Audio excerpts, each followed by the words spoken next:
ये मैं हूँ जिसने मर्दमशुमारी का गुनाह किया है। इन भेड़ों ने क्या किया है। पहली तलावत सैमुएल नबी की दूसरी किताब 24 बाब 2 से 9 और 17 आयात।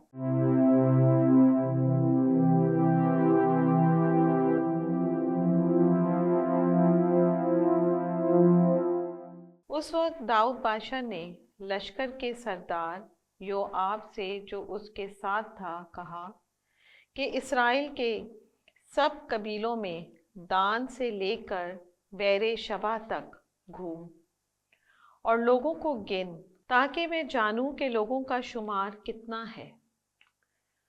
9 महीने 20 दिन बाद यरूशलेम को वापस आए और योआब ने वापस आकर लोगों के शुमार की कुल मीज़ान बादशाह को दी।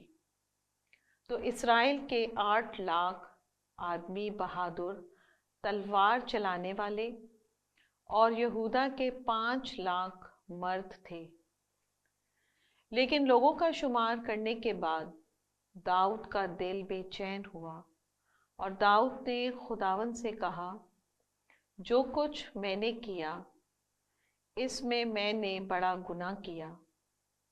ऐ खुदावन, अपने बंदे के गुनाह को माफ़ कर, क्योंकि मैंने बड़ी बेवकूफ़ी से ये काम किया।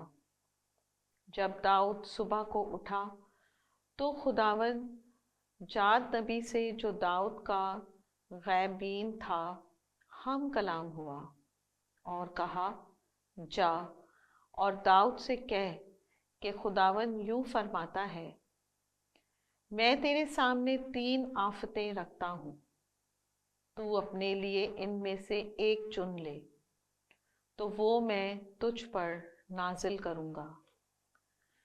तब जाद दाऊद के पास आया और उससे खबर दी और कहा, तुझ पर तेरे मुल्क में 3 बरस का कहद आए, या तू अपने दुश्मनों के आगे 3 महीने भागता फिरे और वो तेरा पीछा करें, या तेरे मुल्क में 3 दिन वबा पड़े।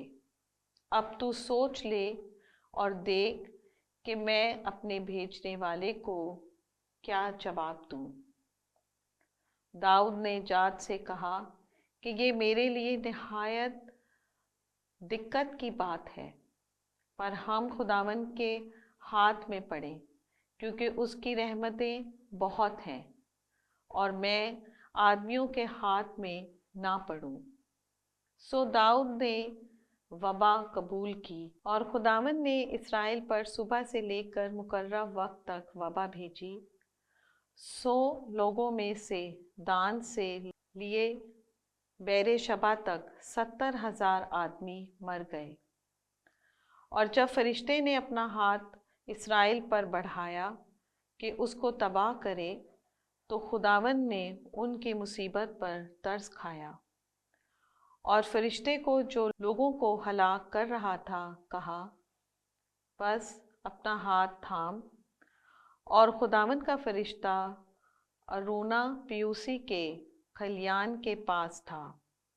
और जब दाऊद ने उस फरिश्ते को देखा जो लोगों को मार रहा था, तो खुदावन से कहा कि मैं ही हूँ जिसने गुनाह किया और मैंने ही बदी की, पर इन भेड़ों ने क्या किया, सो तेरा हाथ मेरे खिलाफ और मेरे बाप के घराने के खिलाफ हो।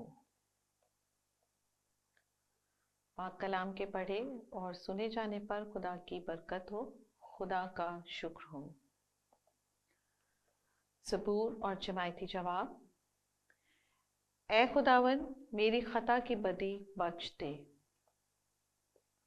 मुबारक है वो जिसका गुनाह बख्शा गया और जिसकी खता ढांपी गई है। मुबारक है वो आदमी जिसकी तकसीर खुदावन हिसाब में नहीं लाता और जिसके दिल में मकर नहीं। जमायती जवाब। ऐ खुदावन, मेरी खता की बदी बख्श दे।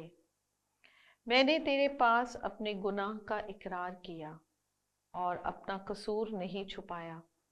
मैंने कहा कि मैं खुदावन के आगे अपने गुनाह का इतराफ़ करता हूँ और तूने मेरी खता की बदी बख्श दी। जमायती जवाब, ए खुदावन मेरी खता की बदी बख्श दे। इसलिए हर एक दीनदार तंगी के वक्त तुझसे दुआ करेगा। जब बड़ा सैलाब होगा तो वो भी उस तक नहीं पहुँचेगा। तू मेरी जाए पनाह है, तू मुझे मसाइब से बचाएगा। जमायती जवाब, ए खुदावन मेरी खता की बदी बख्श दे।